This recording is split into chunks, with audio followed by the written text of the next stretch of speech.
नदिया किनारे सिकिया उपजी गईले हो। चल सखिया सिका बिन हो। चल सखिया सिका बिन हो।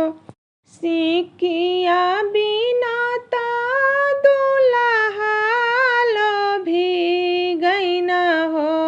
चल सुहावा हमारा देश हो। चल धनिया हमारा देश हो। चल धनिया हमारा देश हो। कैसे के चली प्रभु जी रौरा देश हो।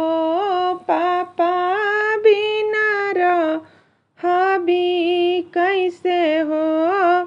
अम्मा